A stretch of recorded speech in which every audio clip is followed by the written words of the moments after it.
Hi,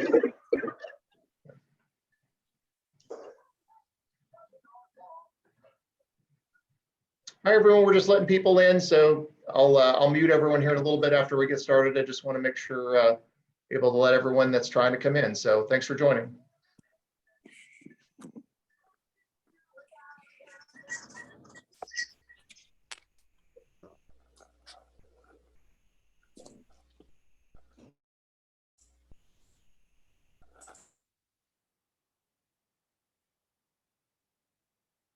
See if that's in there yet. So.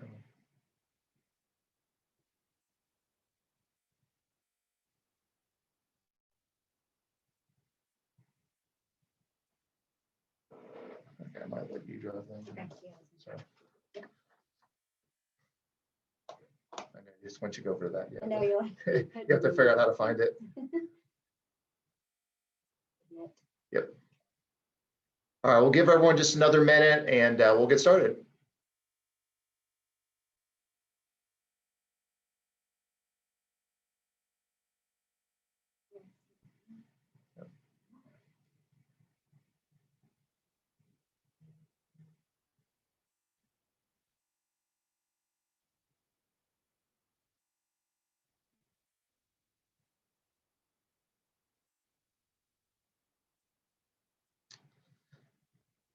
Well, I'll go ahead and get started. I do have someone helping. Susie's helping me here let people in. So I will, I'll go ahead and get started and hopefully you guys can get back to your days. I do appreciate your time. I know it's kind of crazy right now in the Denver market with all the homes that are, I guess, or lack of homes that are available. So we thought this would be a great opportunity to talk about, you know, home buying and questions that you guys might have. And so what I'll start, I've muted everyone for now. After I'm done, I'll unmute everyone and we can ask questions. There is a chat line if you guys have questions that come along that maybe want more specifics, or just save the questions till the end. Obviously, I want to make this as interactive as possible. I'm sure you guys, I don't want to put you to sleep either, but hopefully I can cover enough topics that you have. And then at the end, if there's some things that you have some specific questions on programs or money down, or just in general, whatever you guys might have, I would be glad to answer those for you. So my name is Bob Wolf. I'm the Vice President of Originations. We are the mortgage partner with Partner Colorado. So I actually work for TruHome Solutions and happen to be in Kansas City. So I oversee the originations department. And if you want, yeah, I was gonna say you can check from there too. So I think we have 58 loan originators and 6 managers and 3 sales trainers and 2 sales assistants. So we've got a pretty large staff just in the sales side. Relatively, our company is about, I think it's 280 employees, maybe even more than that now, but in the origination side. So have quite a bit of experience. I've been in the mortgage world since 2002. And you guys are experiencing a very unique market. What I would say is, if you guys have been in the Denver market for a while, or in Colorado in general, in 2008, there was an experience of where there's a lot of high inventory, and it was kind of what they called the mortgage meltdown back then, where a lot of home values were decreasing, and people were starting to get underneath what their home was worth, and so created the market crash, and of course everything's kind of come back since then. So today, if you guys are home shopping and looking for homes, you're probably finding that there's very little inventory. Right now, there's only about 1,200 homes in the Denver market that are actually available. And the average home is selling within 5 days. And that's only second to Tacoma, Washington in the entire United States. So you guys are in a very good market if you own a house. And if you're looking for one, you're probably having to outbid someone to get it. The average home price in January of 2020 in the Denver market was $530,000. The average home price right now is $629,000. So it's gone up almost $100,000 from a year ago. But the forecast, which I guess the good news if you guys are first-time home buyers or just looking to buy, is that it's still increasing, and they believe it's going to increase another 6 to 10%. So that's a good thing. The bad thing, of course, is with the low inventory, you guys are going to have to compete. And so part of today, we'll talk a little bit about the difference between a pre-qual and a pre-approval. I think in your area, mostly it's because I think a lot of people are relocating, people from California or Texas or Washington.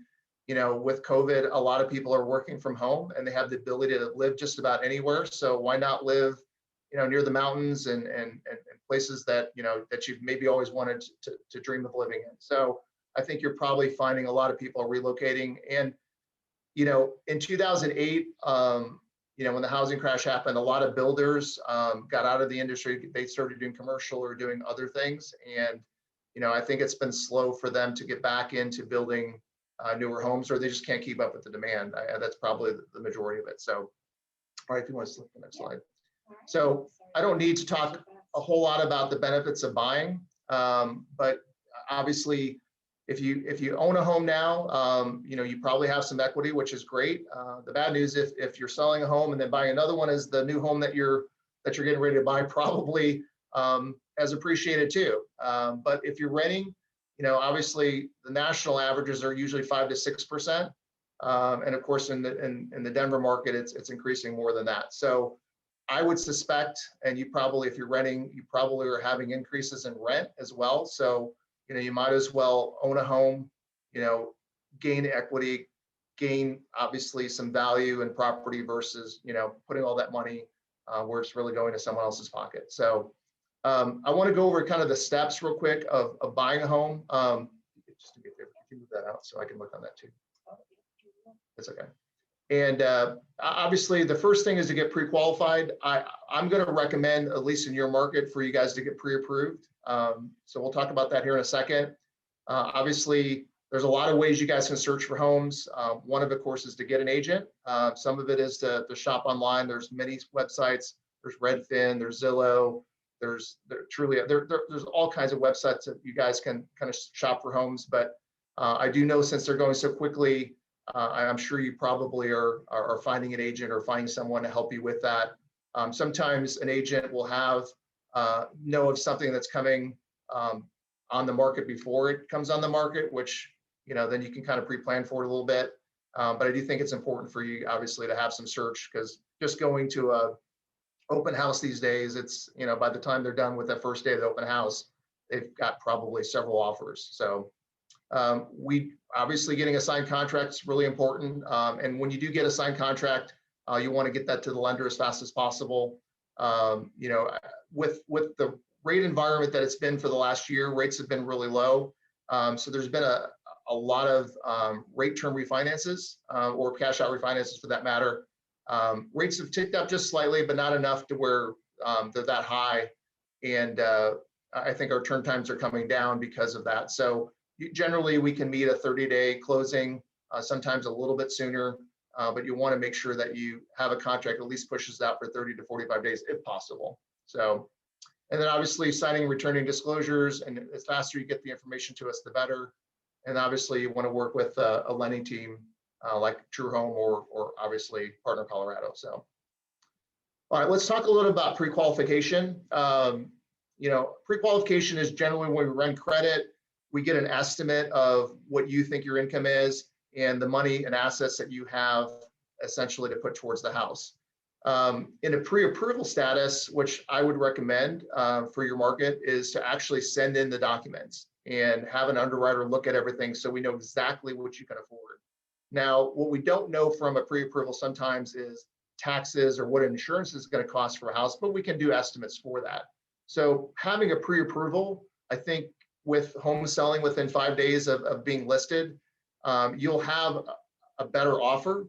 Someone will obviously consider your offer versus a pre-approval better than a pre-qualification. So I think people are going to want to go with you if you have what's close to the best offer. It doesn't always have to be the best offer, but just like a cash offer sometimes is a little bit more advantageous. But sometimes cash offers, sometimes they bid a little less. So either way, the seller is going to want to know that you are qualified and that there's a reason that they want to use your bid versus somebody else's. So pre-qualification is pretty simple. We run credit, we pull your information, you tell us what your income is. we assume at that point, based on your credit score, if you're going to qualify, and then we move on to kind of the next stage. So I'm going to click over. Credit scores, if you guys aren't sure what your scores are, generally credit ranges between 400 and 850. We have to have a minimum of 620 in order to do a loan, and those are agency requirements. And if you're doing a government loan, which is like an FHA or VA loan, our minimum requirements are 640. So if you're unfamiliar with the credit score, I know that a lot of people have those run, but we can pull it for you. We do run a tri-merge, so Experian, TransUnion, and Equifax are the 3 credit bureaus, and we take the median, which is the middle score of those. So if your Experian score is 750, your TransUnion is 720, and your Equifax is 700, we would use the TransUnion score of 720. It's the middle of the high and the low, basically. And obviously there's differences. Sometimes you guys might run that free credit report or some type of consumer credit report. Sometimes scores vary a little bit if you're doing an auto loan versus a mortgage, but for the most part, if you've got excellent credit with very few collections or bankruptcies or things on there, generally, you're going to have an easy approval. If you have some challenges, it's okay. Bankruptcies generally want to be removed at least a couple of years. Collections, depending what the collection item is, sometimes it's beneficial to pay those. If you have judgments, depending if you're selling or buying. But again, we can discuss credit challenges along the way, but we have, like I said, a bunch of loan officers very versed in how to help you. And we can do also what's called a credit analysis to tell you if you needed like 5 points, we could actually help you get your credit scores up by paying off a couple things, or it's called a what if scenario. So if you pay off, this $500 credit card, your score is going to jump up to 720, and obviously then you got a better rate or a better qualification. So credit score is one factor, loan to value is the other. So it's generally how much money that you have in order to put towards the property. So things you need to buy a house, obviously, if you're unfamiliar with assets, money that you have saved, your earnest money is pretty easy. It's just money that you're putting down to hold the house. So a lot of times on a contract, they'll have an earnest money deposit of $1,000. If you were declined on a loan, generally a contract's written that you can get that back. Obviously, if you choose, finding out something along the way that you didn't want to buy the house or change your mind, I guess potentially you could lose that earnest money. But as long as you qualify for the property, obviously, and you're wanting to buy it, then obviously earnest money is not lost. It's just put towards the bottom line at the end. Down payment's the real big thing. And we'll talk loan programs here in a little bit, but loan programs can vary to where you have very little down. For example, VA loans, you can put 0% down. 3%, there's some loan programs right now through Fannie and Freddie that we can do at 3%. Generally 5% is considered a normal, but again, we do have some exceptions for that. So the example in this slide says if you had $150,000 purchase, that would require $7,500 for the down payment for the loan. There are also closing costs on top of that. So if you have your loan program requires 5% down, which this scenario does, but there's also closing costs on top of the loan, which are the appraisal and the title fees. Those are additional funds that you will need in order to close the loan. So we can talk more about that when you guys apply, but just know that obviously having assets and loan to value is a portion of the minimum loan program, depending on what we choose. And then lastly, you can probably skip over this too. I apologize. And the last thing is debt ratios.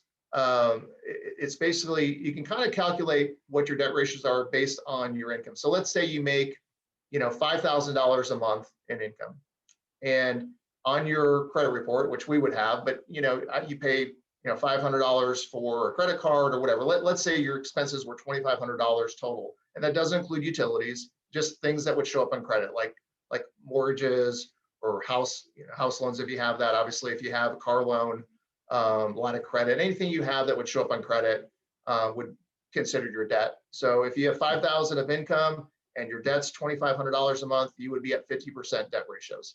Generally, we want to be under 50%. I think 43% is the median. That's generally for qualified mortgages. You want to be about 43%. But depending on the loan program, sometimes we can go at about 50%. So you definitely want to be below. And we would, of course, calculate that based on, we would run automated underwriting systems to get you qualified. So anyway, so income, the only thing I'd say about income is If you have a normal W-2 paid job, then, and you've been at that job for a couple of years, really no worries. If you've been in the same line of work or were paid very similarly, then obviously there's no issues with your income. If you're self-employed and you just became self-employed, went from a W-2 job to self-employed, we would at least need 1 year's tax returns. Generally, we require 2, but it's possible if you had 1 year in order to get qualified. If you guys are in the dispensary or marijuana industry, where if you're an employee of that, you probably get a W-2 or 1099. However, if you are the owner of either growing or selling, Partner Colorado does have a loan program that you could get a loan for if you guys choose. So we're one of the few companies that will allow that, since it's still taxable income, but it's income we can use that other banks have not been able to. So anyway, just something to share with you if you guys are in the industry. All right, searching for the right home. If you want to click, I think ultimately, guys, I mean, I don't really probably need to stress this. I mean, there are a lot of different people that are looking today. I think, it used to be, your family. It used to be, a normal husband, wife, kid, daughter, they're looking for a bigger home. And now it's, college graduates, younger kids just out of school owning homes. I mean, there's a lot of people in the workforce right now. The demographics have changed.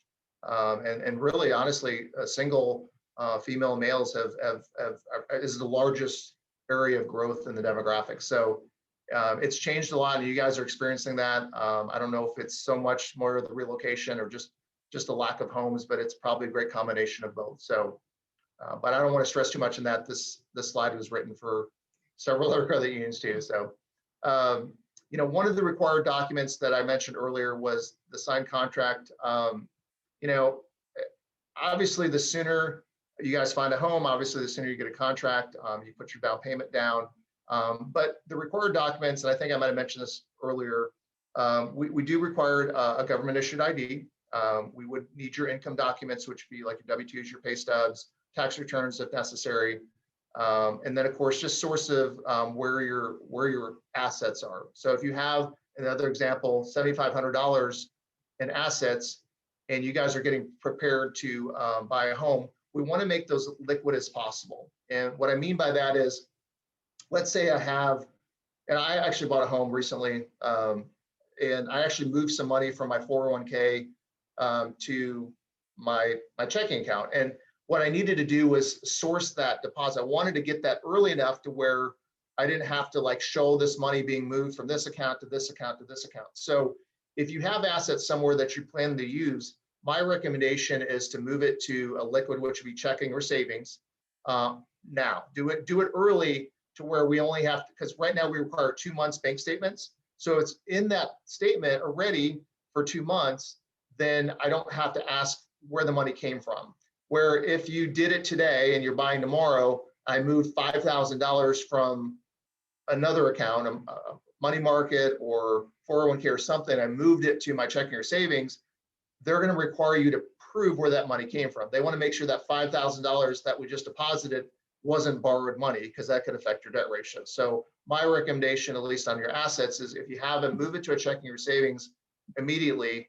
And obviously you'll have that available for you. So we don't have to go through this checks and balances of where that money came from. So just a little tip for you if you guys have assets in different places. And then step 4, of course, is signing, returning disclosures. As I mentioned earlier, it's about 30-day process, but the sooner we get all those disclosures back. So here's how the application process works. So let's say you found a house, you send all your documents in, you got a contract. As soon as we get the contract, we're going to send out mortgage documents. And there's basically, it's the loan estimate. It explains all the closing costs. It'll explain the title company. It'll have all the fees broken out, as well as all the other required mortgage documents. There'll be a lot of things you have to sign up front. We can do it electronically.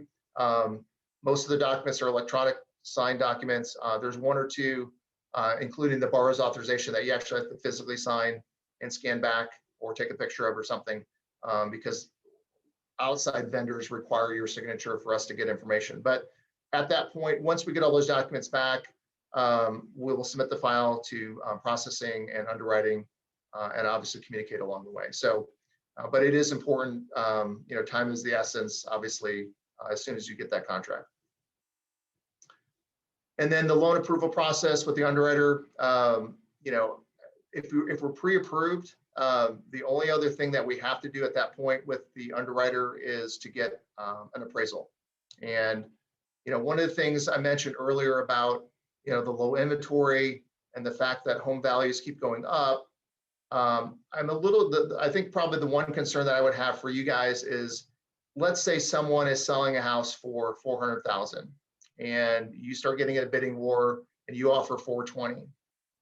As long as other homes in the area have sold for $420,000 recently, maybe something just as of yesterday, then there's a good likelihood that you guys will be able to get an appraised value at $420,000. However, if you start outbidding, let's say you had outbid to $450,000 and the best priced home right now as of today was $420,000, now we've got a $30,000 difference. And unfortunately, whatever the appraised value comes in at is the value that we can use. We can't borrow more than what the appraisal value is. So you might have to decide at that point if this is a house I want to buy, or do I have to then come up with a difference in that percentage in order to buy this house that I want? So obviously home values going up. There's a reason for that. Obviously, that's how homes appreciate, is people pay more than what other homes similarly have gone for. And that's thus the reason why, in the last year, there's a $100,000 difference between the average loan sizes in 2020 January versus 2021. So again, we can talk more about that if you guys have questions, but essentially, I think that's probably the biggest obstacle, is to know. And that's the great thing about having an agent, is that they hopefully know the market, can tell you, give you, instructions on, yes, this house is really worth that, or no, you're going to be outbidding and might have to come up with a difference. So,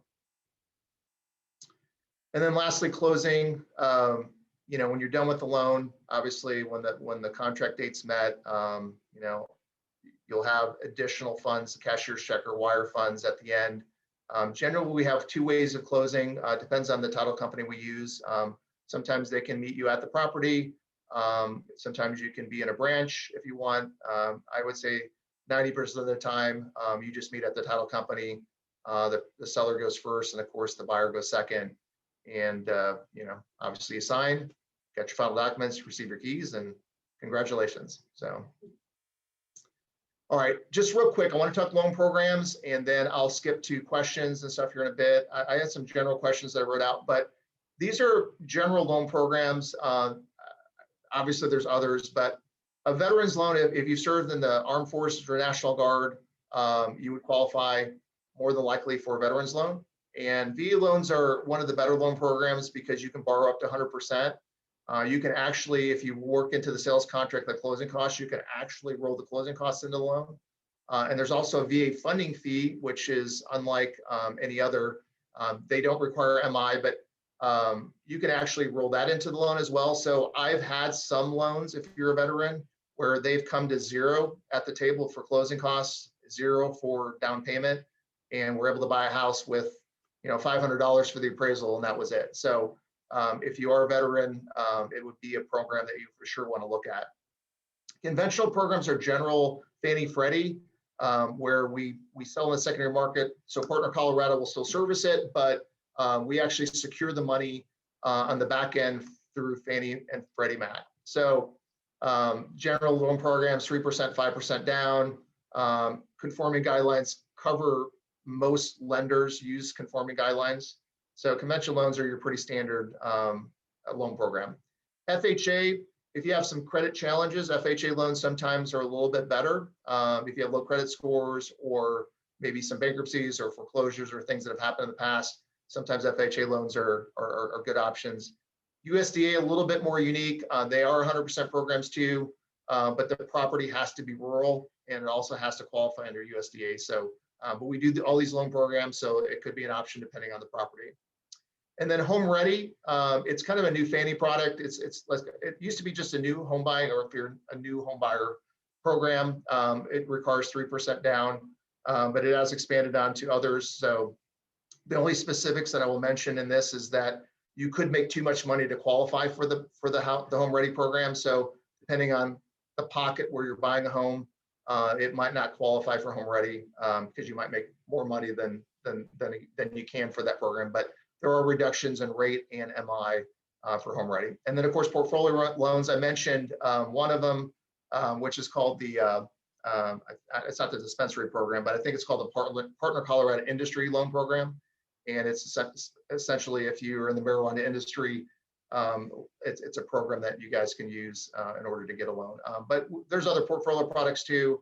If you're just off a couple points in credit score, or maybe some issues with haven't been on a job for very long, sometimes we can go and get a port loan, which the credit union will hold on their books, but you would still qualify to buy it. So, but more about that stuff when we get specifics into you guys' situation. So, obviously, your personal situation can run the best loan program. I think a lot of times, if you're gonna not, let's say you're in the military and you move quite a bit, and you're only planning to be in the area for a couple of years, it's probably best for you to really minimize the number of closing costs on the loan, or look at an ARM option, because short term is the best for you. If you're someone that plans to live there for a long period of time, we might consider a lower rate, because if we buy down the rate and have what's called points, you actually will recoup that over a short period of time, and then some over the course of the loan. So I think sometimes, depending on your plans for the property, and those plans change, of course, but we would ask those questions as we're taking an application.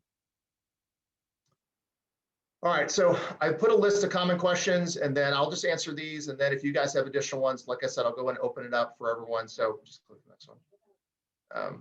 So if you guys have bought a home before, you probably know what an escrow account is. But escrows are basically, we're holding aside money for taxes and insurance and flood or mortgage, whatever you have that's due upon normally annually, but sometimes it'll be a couple times a year for taxes.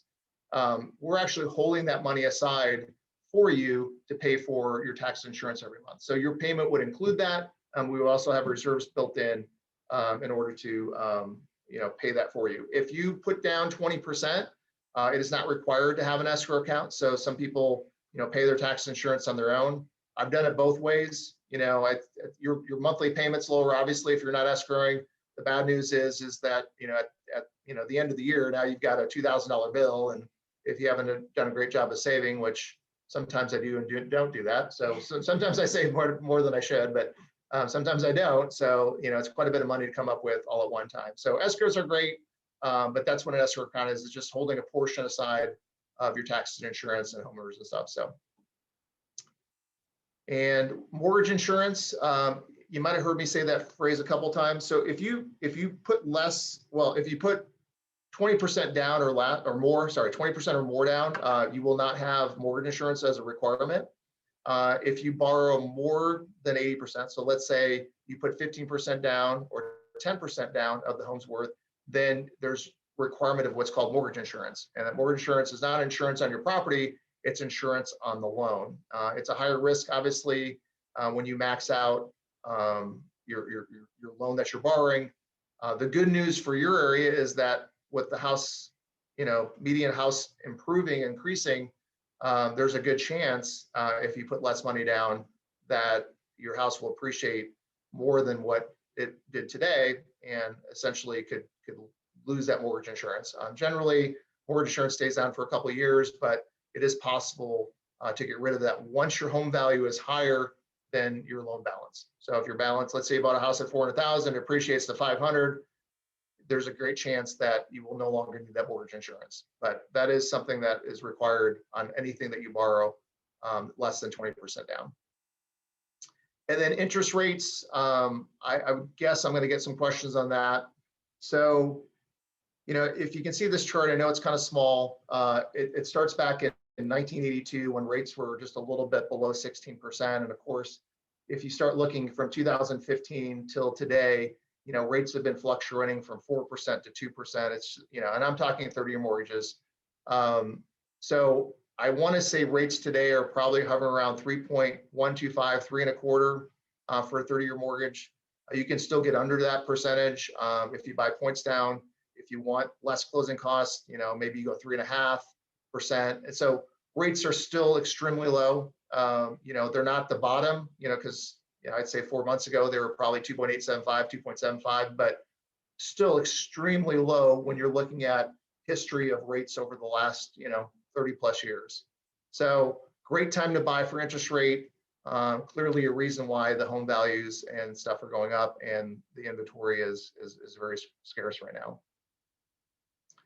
And then, how do we find a home we want? Obviously, and I don't know, maybe this is not a question for your area, but is the asking price in line with the prices of similar homes in the area? How long has the home been on the market? What will my payments be? How much do I really want the home? Obviously those are great questions to ask yourself. I'm going to guess the homes probably have not been on the market for very long in Denver. So maybe that's not a question you have to ask. All right, I'm going to open this up, and I think if you click on this, actually go, maybe hit that. Is there a way to hit?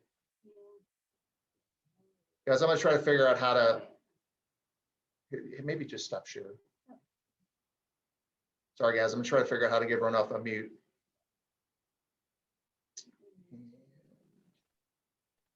I think you got it. Is everyone off? Okay, I think you can actually let yourself off mute. So why don't we do that? If you guys have a question, I'd be glad to answer. I hope I didn't bore you to death with stuff that you weren't interested in, but I'd be glad to help with anything that you guys, came on the seminar for. So what questions you guys have for me?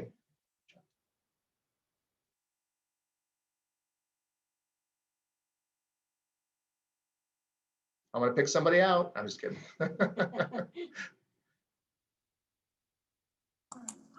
This is Shauna Wright. Hey, Shauna. I have a question. Is all of this the same if you were purchasing a new home versus, Yeah, talking about like a newly built home versus one that Right. Just saw. Right, Yeah, as far as escrow and some of the other things? Yeah, that's a great question. Yes, the loan programs all qualify the same way. The only difference is that your seller is a builder probably, or something that's built already that you're working through the agent. But no, it's actually very similar. Your contract with a new build job is slightly different, mostly because sometimes those builders will require some money up front for the lot, or the fact that they want to make sure they're not going to build a house for you and then you walk away at the end. So they might require a little bit more upfront than a normal $1,000 just to hold it. But really, it pretty much works exactly the same. The only difference might be if the builder isn't holding on to the loan prior, and then you would need to get a construction loan built. So if you like, for example, most of the builders that we deal with, they hold the loan until it's finished, and then they want you to close on X days. So let's say it takes them 4 months to build it. They're essentially holding, the cost to build it. And then once it's over with, then they want you to obviously pay it off. So if they don't do that, construction loans, you have to kind of hold the construction loan. And then once the construction's finished, you would then pay off that construction loan with a loan like ours. So it's a little bit different, but not a whole lot different when it comes to loan programs and down payments and requirements.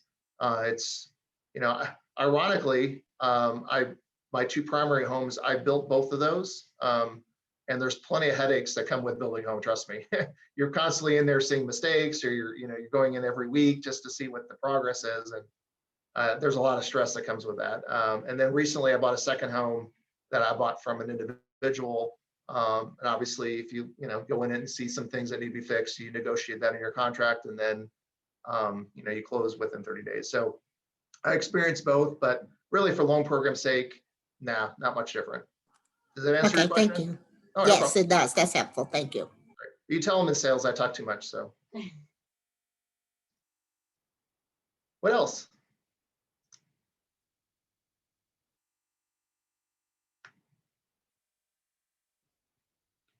Sharice, did you have anything? I might want to mention one thing, guys. If you guys are in the market, starting April 1st, I don't know that I've completely verified the actual discount, but I know that we're running Partner Colorado's, we're running a program that's 50% off your origination fees.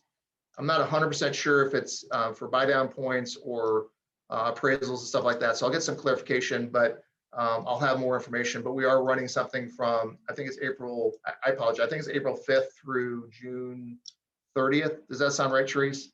Yeah, so thank you, Bob. The promotion itself, like you said, I don't have the specifics on that either. So you let me know, or our members can certainly ask the credit union. But it's a 50% discount on origination fees, which is what I have here specifically. And then it actually starts today, which is good timing for us. Okay. Through, it is the first. Okay. Good timing. I was, from some reason I was thinking Monday, but 4/1, that sounds good.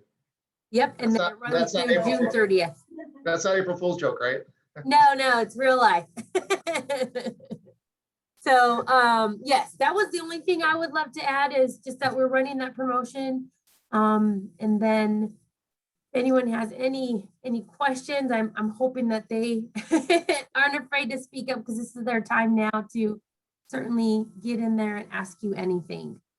Yeah, I think if we go, I have a screen with our phone numbers and stuff like that too. I might share that here in a minute, or I can give it to you. The big thing obviously is to, again, I just know the market's really hot, and the pre-approval is gonna be so important for you guys to consider trying to get all that stuff done before you start looking. I just know if you're getting outbid or people are getting offers the same day they listed, it's going to be important to kind of get pre-approved first and then go from there as fast as possible.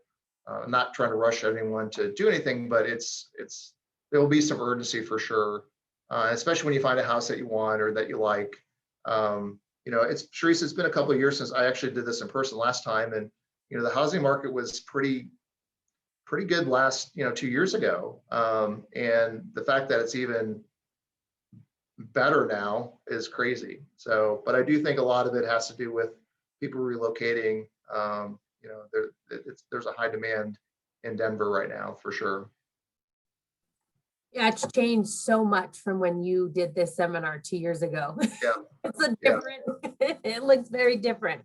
Well, and the whole world's different right now too. And I think that's a big part of it. I do think, employers are finding people can work from home, and, it's more advantageous. You're more productive in a lot of ways. You don't have as much interaction, but, I found myself last year, we went home in March and pretty much worked at home for almost the entire year. And, I was getting up at 7:30, and next thing you know, when 6 o'clock rolls around, I'm still working, and, just easier because you're just like, there's not much else to do. So, that part's bad, but it did create opportunities for people to, get desks, or my house doesn't have an office. I'm like, I'm working off a ping pong table. It's like, I want to buy a home that actually has an office. So, everyone has different needs, but it is, our Kansas City market is really busy too. And I think most of the country is experiencing the same demands. And part of it too, you guys might feel the same way, that you've been around the same walls for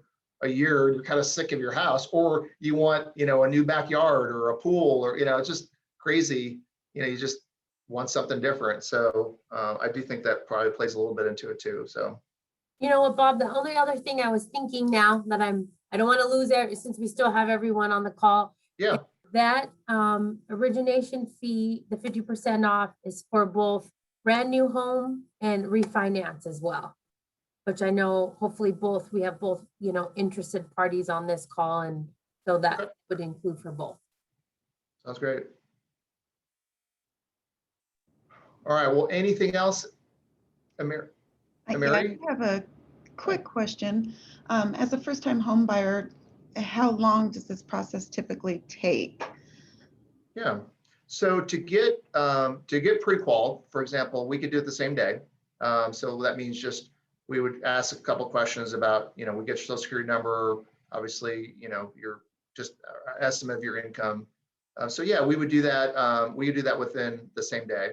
To get pre-approved, it usually takes a couple days. I would say probably the maximum 5.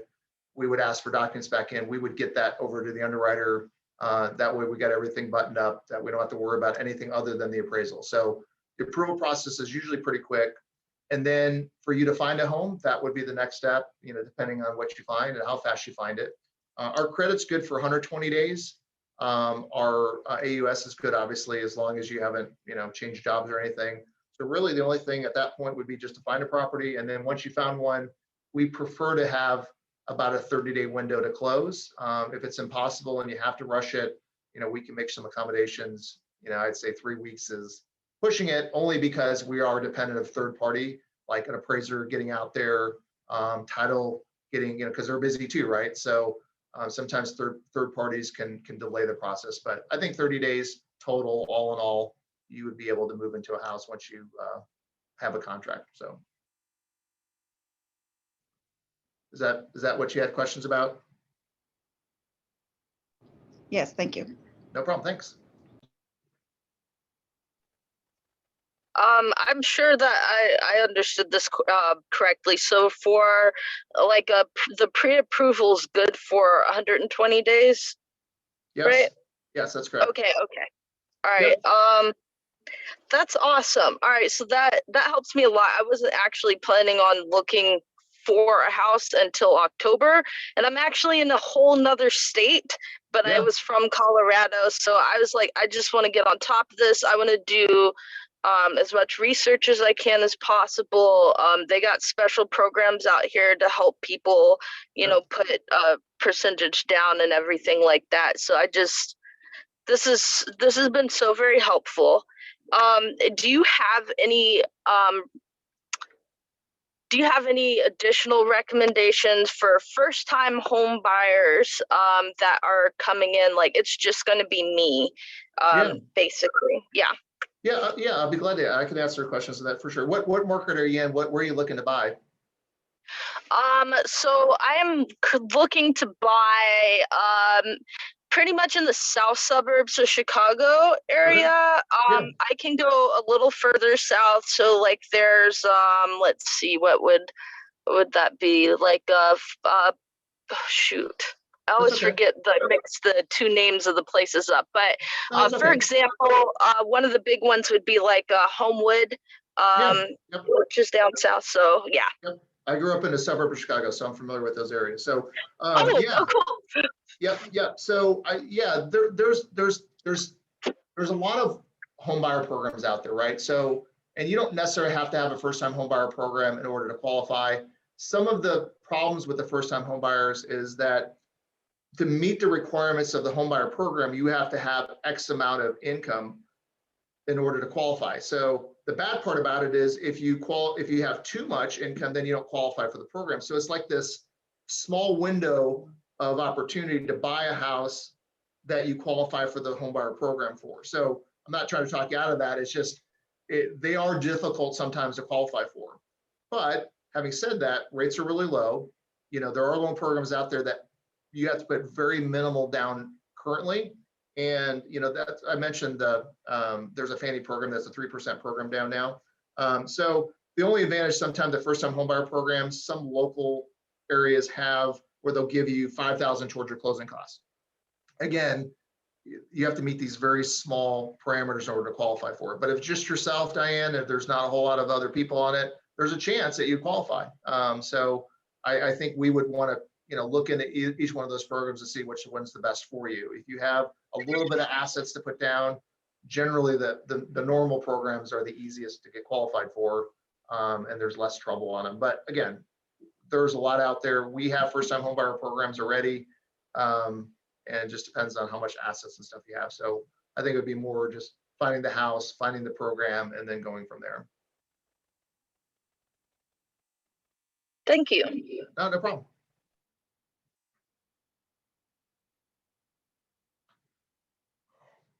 Anything else?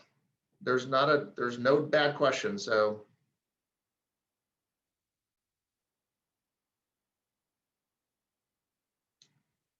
All right, well, when we do this, if you want to can you put that slide up real quick? I'm going to give you guys my, just click on that, I think they'll pop up. Share screen, yeah. Actually, just click on the green Right? Oh, Yep. here we go. and then click on that one. Oh, yeah. It'll have my other slides, but who cares? Yeah, All right, so I think, oh, well, maybe not. here, just go to slide. I think I have it in the end. Yep. Sorry, guys. Nope. You haven't. Sorry, we're technology challenged here. It's thinking two of us. Problem is I've got 3 screens up and I'm on my Can't tell laptop, who's so. what. There we go. All right, so if you guys want to take this down, you're more than welcome. This is my direct line into my office and also my email. If you guys have other questions that come up that you guys want to reach out or didn't think of till later, I'd be more than happy to help you. And obviously, and we do loans. We can do loans in Chicago if you decide that you want to buy there, and obviously the Colorado area too. So just so you know, the 50% off for originations will only specifically be for Colorado. So I think I read that, Sharice. I don't know if you had that, but I think I read that. So just in case you guys are looking elsewhere, I think that promotion's only for Colorado. All right, well, I will sign off. Thank you so much. I appreciate your time. Hopefully you got something out of this. And if not, well, again, still appreciate your time. So thanks again. You guys have a great day. And I don't know if you guys are Colorado fans or I guess Rocky fans. The Royals, we're in Kansas City. So we're going to win 1 game this year and then we'll see how the rest of the season goes. So hopefully we win today. So thanks guys so much. Take care. Thank you, Thank Bob. you. Appreciate You your guys. time. Bye-bye.